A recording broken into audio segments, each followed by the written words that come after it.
With an update on Sasha Banks negotiating her exit from WWE and more, this is Wrestling Hub. My name is John and you're watching the Wrestling Report. Before we get into the rest of the video, make sure you subscribe to Wrestling Hub and turn on all notifications to stay up to date with everything in the world of pro wrestling. Also, don't forget to follow us on Instagram at Wrestling Hub Official and follow us on Twitter at Wrestling_Hub.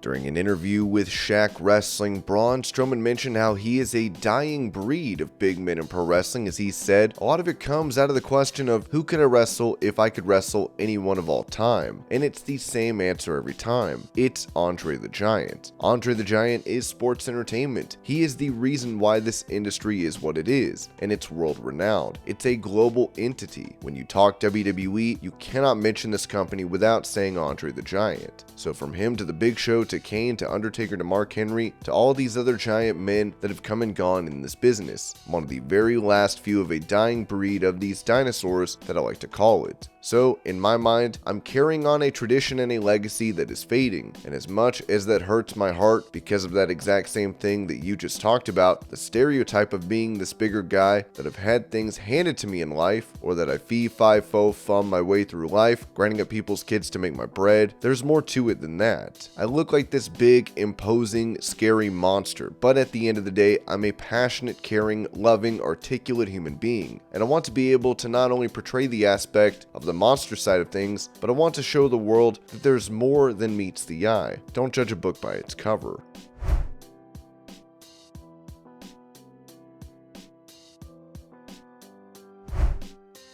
Explaining why he hasn't taken a coaching position in WWE, Hall of Famer Mick Foley said on his podcast that, "No, I don't have the head for business and the attention to details. I did as far as character went. Maybe I could have been a good guy to help with promos. I remember asking Hillbilly Jim about his work with WWE and saying, yeah, I would like to do something. But a little bit of Vince went a long way for me, like I just knew I couldn't be that close. When John Laurinaitis and I talked when I came back from TNA, it was almost like opening up a menu and asking me what I wanted to order. I could host shows, I could come back occasionally, I could be an agent, pretty much anything I wanted, and I just thought, I can't be an agent, I can't do that. I would love to have been offered the idea to be a consultant. Nobody ever offered me a consultant's role. I would have loved to have been offered a consultant's role. I think that what I have to say is valuable. For the entirety, up until a couple years ago, I lived on Long Island. I was an hour and a half away,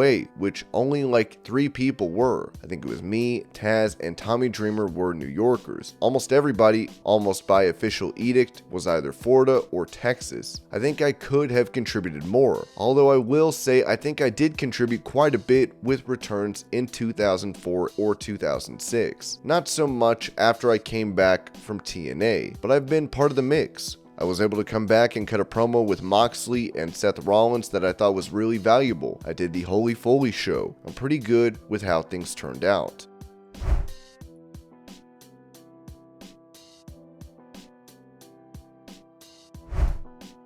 Revealing that he wanted to move back to NXT from the main roster, Apollo Crews told Ryan Satin on Out of Character, "It was weird that nothing was happening in my career. It got to the point where it was just like, man, I don't want to be coming here and doing main event anymore. I want to be on the main shows. I want to be one of the guys here that's a household name, right? I want to be one of those guys." So like, it wasn't coming. So I made an approach and asked if there was any spot down here essentially for me at NXT, and the opportunity came about and it happened. There happened to be a spot available. I was like, man, I'm 100% for it. It was one of those things where it's like, is it long term or it's going to be short term? And I was like, for me, honestly, it doesn't matter. I'm going to control what I can control. You give me this opportunity, I'm going to come out here and kill it. If they bring me back to Raw or SmackDown 2 weeks later, so be it. If they bring me back in 2 months, so be it. But in my head, I wanted to take full advantage of the opportunity that I was being presented with, because essentially I was presented with the opportunity to kind of change the trajectory of my career, kind of really start over, which not a lot of people get to do.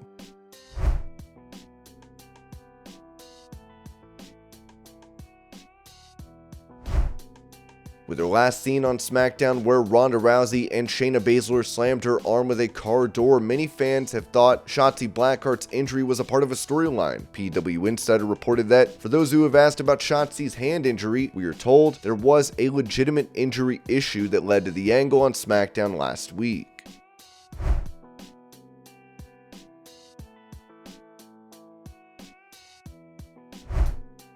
Talking about the growing women's division in AEW, Saraya told Forbes that I'm always for an all-women's show for sure. I feel like there could be a tag division we could get going as well, like women's tag team championships. I don't think we should load wrestling with a ton of championships, but there is space for a women's tag division too. There are a lot of women we have backstage that are not on the show, and that could give them an opportunity to be on the show. There is always so much we could do with the women, and people don't realize how much talent we have backstage.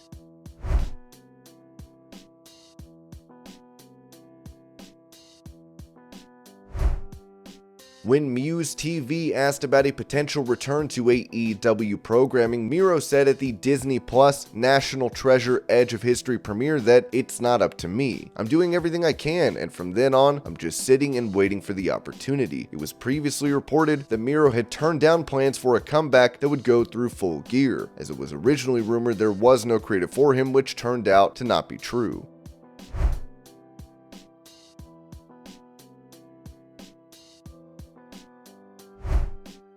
Speaking of possible returns, Charlotte Flair, who was last seen in WWE at WrestleMania Backlash, losing the SmackDown Women's title to Ronda Rousey, would post a video on her Instagram story that featured an hourglass, as this could be an indication that she is ready to make her return to WWE.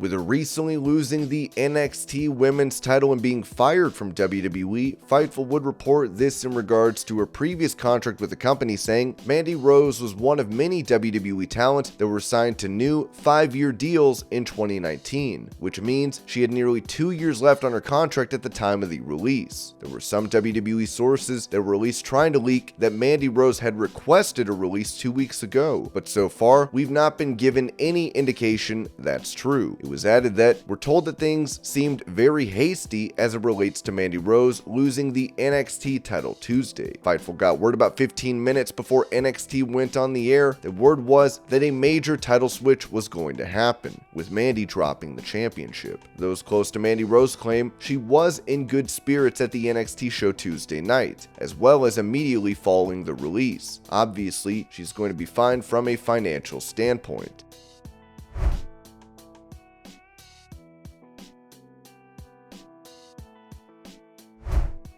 Speaking about the prospect of AEW signing Mandy Rose, Tommy Dreamer revealed on Busted Open Radio that Impact Wrestling would be interested. If she doesn't go to AEW, 1000% Impact would love to have her, because she's a star and she's great in the ring, and if AEW doesn't jump on that, Impact will. Mandy Rose, call me, text me, DM me.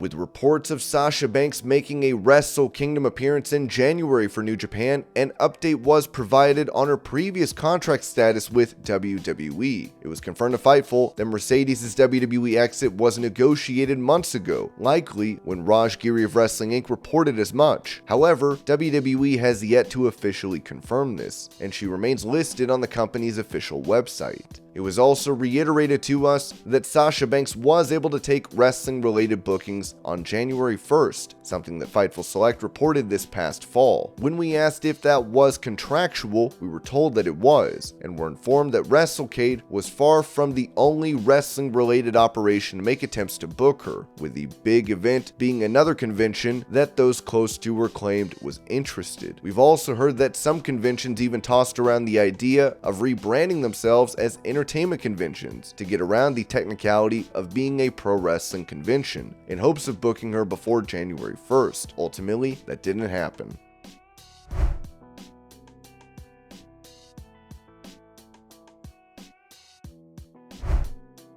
When it comes to when Sasha Banks can wrestle for another company, Dave Meltzer said in the Wrestling Observer newsletter, WWE directly wouldn't say anything about her, but those in the company over recent months had said the sides were not close on money. She and WWE reached an agreement in the summer regarding her leaving, and the agreement was they would release her to be a free agent rather than freeze her deal. She couldn't do anything with wrestling until the start of 2023. In the fall, with the regime change, she was back in negotiations to return, and it was considered that it was close to a done deal, aside from the money figure, and the two sides ended up being far apart.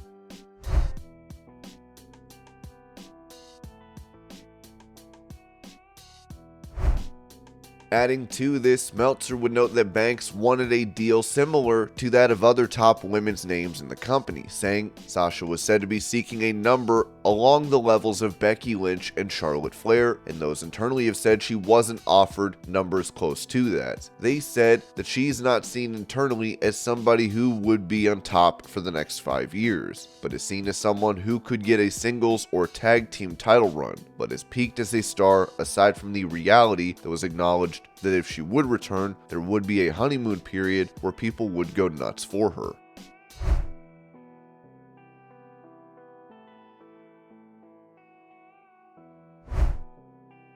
In a quick update on Naomi, who walked out of WWE with Sasha Banks over the summer, this was said about a potential return of the company by the Wrestling Observer. Nothing has been said about her. We were told that she has to make a decision. And this was your pro wrestling news update. I hope you're all having a great day. Thank you so much for watching, and I'll see y'all later.